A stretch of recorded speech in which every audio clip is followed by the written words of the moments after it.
Hello cricket fans, మన Telugu cricket updates ఛానల్కు స్వాగతం.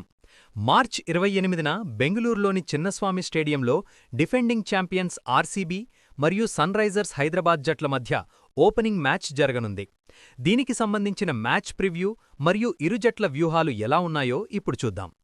ముందుగా పిచ్ మరియు వాతావరణం గురించి మాట్లాడుకుంటే, చిన్నస్వామి స్టేడియం పిచ్ ఎప్పటిలాగే బ్యాటింగ్కు అనుకూలిస్తుంది. ఇక్కడ బౌండరీలు చిన్నవిగా ఉండటం వల్ల భారీ స్కోర్లు నమోదు కావడం ఖాయం. రాత్రి 7:30కు మ్యాచ్ ప్రారంభం కానున్నందున మంచు ప్రభావం అంటే డ్యూ ఫ్యాక్టర్ చాలా కీలకం కానుంది. మంచు కారణంగా సెకండ్ ఇన్నింగ్స్లో బంతి పట్టుజారే అవకాశం ఉంది కాబట్టి టాస్ గెలిచిన కెప్టెన్ ఖచ్చితంగా ముందుగా ఫీల్డింగ్ ఎంచుకోవడానికి మొగ్గు చూపుతాడు. ఇక ఈ సీజన్లో నాయకత్వ మార్పులు చూస్తే ఆర్సీబీకి రజత్ పాటిదార్ ఫుల్ టైం కెప్టెన్గా వ్యవహరించనున్నాడు. ఇక విరాట్ కోహ్లీ బ్యాటింగ్ యాంకర్గా పూర్తి స్వేచ్ఛతో ఆడనున్నాడు. మరోవైపు సన్ రైజర్స్కు వెన్నునొప్పి కారణంగా కెప్టెన్ ప్యాట్ కమిన్స్ తొలి కొన్ని మ్యాచ్లకు దూరం కానున్నాడు. అతని స్థానంలో ఇషాన్ కిషన్ స్టాండ్-ఇన్ కెప్టెన్గా, యువ కెరటం అభిషేక్ శర్మ వైస్ కెప్టెన్గా బాధ్యతలు స్వీకరించారు. సన్ రైజర్స్ హైదరాబాద్ వ్యూహం చూస్తే పవర్ ప్లేలో బౌలర్లపై ఎదురుదాడి చేయాలనే ఆల్అవుట్ వ్యూహంతో వస్తోంది. ట్రావిస్ హెడ్, అభిషేక్ శర్మ మరియు ఇషాన్ కిషన్ లాంటి ముగ్గురు ప్రమాదకరమైన లెఫ్ట్ హ్యాండ్ బ్యాటర్లతో టాప్ ఆర్డర్ బలంగా ఉంది. వీళ్లు ఏమాత్రం కుదురుకున్నా 12 రన్ రేట్తో స్కోర్ బోర్డును పరిగెట్టిస్తారు. మిడిల్ ఆర్డర్లో 13 కోట్లు పెట్టి కొనుగోలు చేసిన లియామ్ లివింగ్స్టోన్ మరియు హెన్రిచ్ క్లాసన్ స్పిన్నర్లపై భారీ షాట్లు ఆడే బాధ్యత తీసుకుంటారు. బౌలింగ్లో ప్యాట్ కమిన్స్, జాక్ ఎడ్వర్డ్స్ లాంటి బౌలర్లు లేకపోవడం పెద్ద లోటు. భువనేశ్వర్ కొత్త బంతితో స్వింగ్ రాబట్టి వికెట్లు తీయడమే వీరి ప్రధాన వ్యూహం. మిగతా బౌలింగ్ బాధ్యతలను హర్షల్ పటేల్, జయదేవ్ ఉనద్కత్, శివం మావి మోయనున్నారు.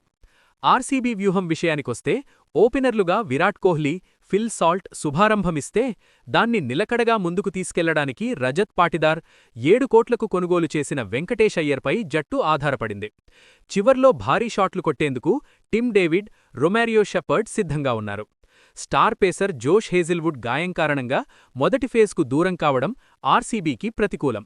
దీనిని భర్తీ చేయడానికి ఇంపాక్ట్ ప్లేయర్ రూల్ను ఉపయోగించి 5,20,00,000కు కొనుగోలు చేసిన మంగేష్ యాదవ్ లేదా జాకబ్ డఫీలను దించే వ్యూహం వేశారు. స్పిన్లో కృణాల్ పాండ్యా, సుయాష్ శర్మపైనే ఎక్కువ ఆధారపడ్డారు. హెడ్ టు హెడ్ రికార్డ్ చూస్తే ఇప్పటివరకు జరిగిన 26 మ్యాచులలో సన్ రైజర్స్ 13 సార్లు గెలుపొందగా ఆర్సీబీ 11 సార్లు గెలిచింది. కానీ చిన్నస్వామిలో ఆడిన 9 మ్యాచులలో ఆర్సీబీకి 5 విజయాలున్నాయి. గతేడాది ఇదే స్టేడియంలో సన్ రైజర్స్ ఏకంగా 287 భారీ స్కోరు సాధించిన విషయం గమనార్హం. ఈ మ్యాచ్లో ఆర్సీబీ బౌలర్లు సన్ రైజర్స్ అటాకింగ్ టాప్ ఆర్డర్ను పవర్ ప్లేలో ఎలా నిలవరిస్తారు అన్నదే మ్యాచ్ గతిని నిర్ణయిస్తుంది. ప్యాట్ కమిన్స్, హేజిల్వుడ్ లాంటి వరల్డ్ క్లాస్ బౌలర్లు లేని లోటు ఇరు జట్లకు కనిపిస్తోంది. కాబట్టి చిన్నస్వామిలో మరోసారి పరుగుల సునామీ ఖాయంగా కనిపిస్తోంది. టార్గెట్ను డిఫెండ్ చేసుకోవడం కష్టం కాబట్టి చేజింగ్ చేసే జట్టుకే విజయావకాశాలు ఎక్కువగా ఉంటాయి. మీకోసం చాలా సమయం వెచ్చించి అన్ని వివరాలు సేకరించి ఈ వీడియో చేయడం జరిగింది. మరి ఈ ఓపెనింగ్ మ్యాచ్లో ఎవరు గెలుస్తారని మీరనుకుంటున్నారో కింద కామెంట్ చేయండి.